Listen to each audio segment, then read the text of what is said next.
Hey everybody, Christopher Rod here, and welcome back to the next installment of the Marvel's Midnight Suns Superhero Showcase that I'm creating in partnership with Marvel and 2K. In our first video, we talked about the always brave, always humble Captain America. We know him, we love him. Keeping with those obviously similar character traits, I think it's only fitting that we now look to Cap's best frenemy, Mr. Tony Stark, aka Iron Man. The also totally humble, kind, genius, billionaire philanthropist guy. You may have heard of him. In Marvel's Midnight Suns, Iron Man's playstyle revolves around one of the game's mechanics called redraw. So in combat, your turn is comprised of 3 card plays, 2 redraws, and 1 move.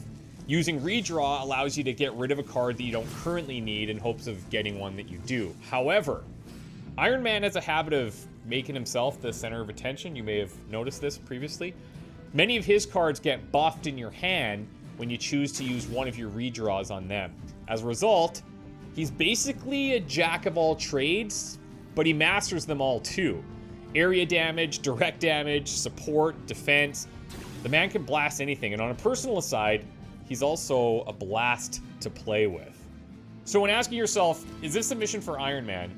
You'll almost always be able to justify having him in your squad.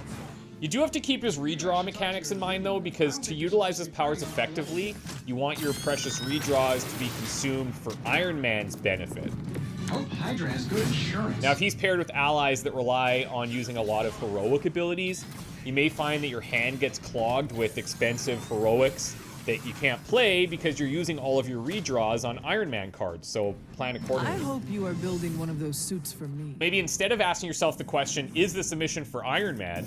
To which the answer is almost always going to be yes. You should be asking yourself, who can I bring to support our handsome, rich, iconic Robo-Man instead? One of Iron Man's skill cards that I would consider core to his deck is the aptly titled Leave It to Me. Now playing this will not only draw 2 Iron Man cards, but it will also generate extra heroism and grant extra redraws. On upgrade, this card increases in power pretty dramatically by adding 2 fast, and then one of the potential late game mods that you could run into would be the ability to add resist. Soon enough, your hand's gonna be full of Iron Man cards, just the way that Tony would like it. But to be fair, you're gonna like it too.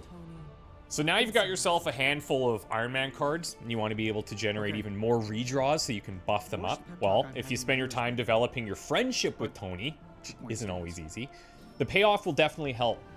His passive ability titled I'll Handle This will grant you an extra redraw if you play 3 Iron Man cards in a turn, and the higher level friendship version of this lowers that requirement to only 2. So by now, you're probably seeing Iron Man can do a lot on his own, and he has his own self-fulfilling synergies too.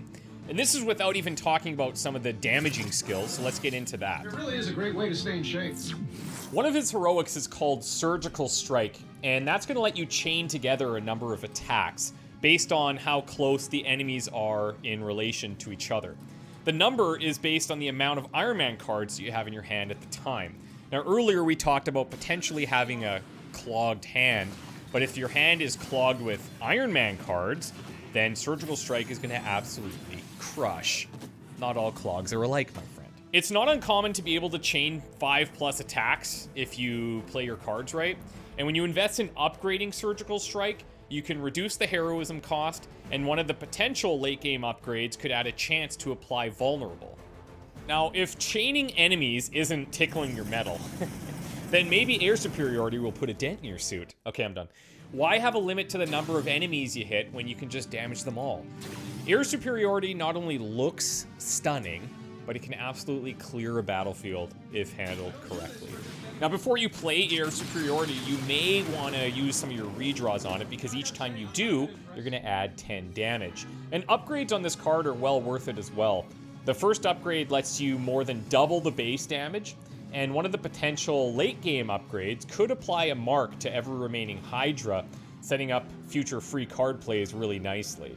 Now let's finish this up by showcasing Stark's incredible Midnight Suns card called Hellfire Beam. Utilizing the weapon that's closest to his heart, the Iron Knight shoots a beam of hellfire straight from his chest that hits all enemies in a line. And while the redraw on Hellfire Beam is similar in nature to air superiority, there's seemingly no limit to how many times you can redraw to buff it, whereas air superiority does have a cap. So if you have leftover redraws available at the end of your turn, not sure what else to do, slam it into Hellfire Beam because it's going to become insanely powerful. At its second level upgrade, each knockout grants an extra redraw, which continues to pump up Iron Man's cards. And one of the potential late game upgrades can add a chance to apply Marked.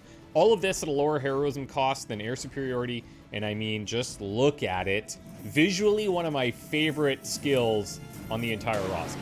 So, as you can see, Iron Man, he's a flashy guy with a flashy suit and a flashy deck to match. It's all just a rather very intelligent system that works extremely well on its own, but at the end of the day, he's only one man in a suit. He is going to need the help of some friends to defeat Lilith in the ultimate battle to save the world. One of those closest friends will be coming up in a showcase soon, so if you're not already subscribed to the channel, now would be a good time to do so. We'll have all these videos in a playlist, so come back anytime and catch up on any videos you may have missed or rewatch them or anything you like. We're fine, we're cool, everyone's easy. Remember to check out the links down below for all things Marvel's Midnight Suns, and thank you so much to Marvel's Midnight Suns for working with me on this series. We will see you in the next one.